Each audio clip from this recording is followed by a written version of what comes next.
tout ça, ce que je viens d'expliquer là rapidement, en une phrase, dont je dis toujours que c'est la phrase la plus triste de toute l'histoire de la philosophie. Comme ça, là, on aura touché le fond, on ne pourra plus que remonter. Alors, quand je désire ce que je n'ai pas, le manque, c'est ce que Schopenhauer, comme tout le monde, appelle la souffrance. J'ai faim, il n'y a pas à manger, souffrance. J'ai soif, il n'y a pas à boire, souffrance. Je l'aime, elle ne m'aime pas, souffrance. Mais quand j'ai, ce qui dès lors ne me manque plus. Donc je ne désire plus. Donc je n'aime plus. Il n'y a plus de souffrance, il n'y a plus de manque. Ce n'est pas le bonheur, il n'y a plus de désir. Je ne peux pas avoir ce que je désire, il n'y a plus de désir. Ce n'est pas le bonheur, ce n'est pas le malheur, c'est ce que Schopenhauer appelle simplement et fortement l'ennui. Je suis content de voir que ça vous parle. Qu'est-ce que c'est que l'ennui? Ce n'est pas le bonheur, ce n'est pas le malheur. L'ennui, c'est l'absence du bonheur au lieu même de sa présence attendue. J'avais rendez-vous avec le bonheur. Je me disais, qu'est-ce que je serais heureux si, qu'est-ce que je serais heureux quand?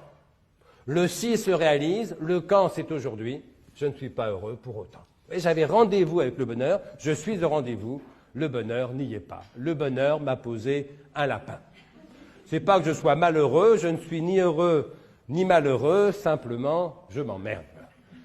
Eh bien, la phrase la plus triste de toute l'histoire de la philosophie, selon moi, écrite donc par Schopenhauer, est la phrase suivante. Schopenhauer écrit « Ainsi, toute notre vie oscille, comme un pendule, de droite à gauche, de la souffrance à l'ennui. » Fin de citation.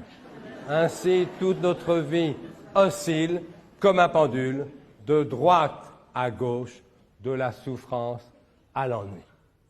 Souffrance parce que je désire ce que je n'ai pas et je souffre de ce manque. Ennui parce que j'ai ce que dès lors je ne désire plus. Souffrance du chômeur, ennui du salarié. Souffrance du chagrin d'amour, ennui du couple. Ça vous amuse moins. Vous voyez, l'essentiel malgré tout. C'est pas vous qui doivent le reprocher.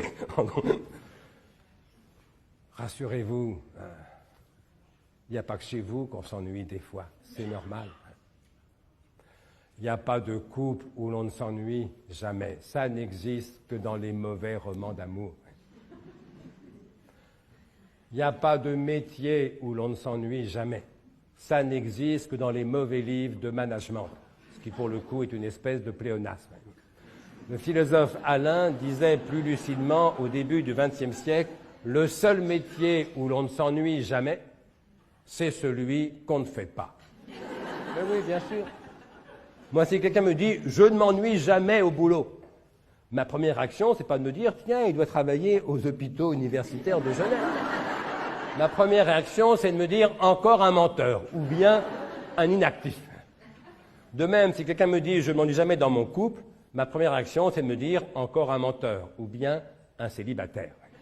Il n'y a pas de métier où l'on ne s'ennuie jamais, il n'y a pas de couple où l'on ne s'ennuie jamais. Mais fort heureusement, il y a beaucoup de couples et de métiers où l'on s'ennuie rarement.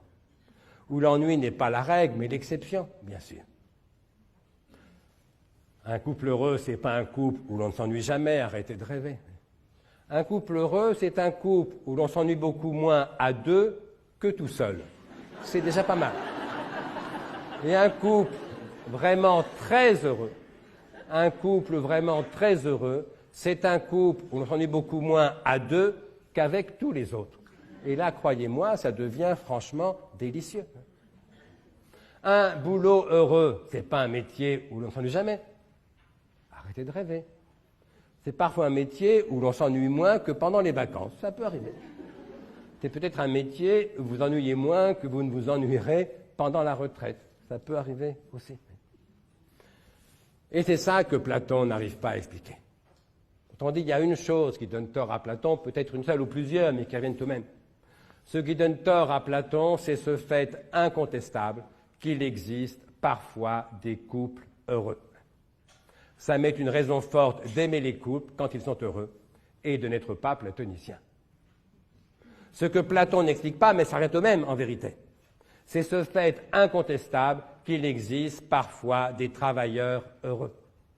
Ça met une raison forte d'aimer le travail quand il est heureux et de n'être pas platonicien. Et comme ça, Platon est incapable de l'expliquer. On a besoin d'une deuxième théorie du désir. C'est plus celle de Platon, c'est celle de Spinoza.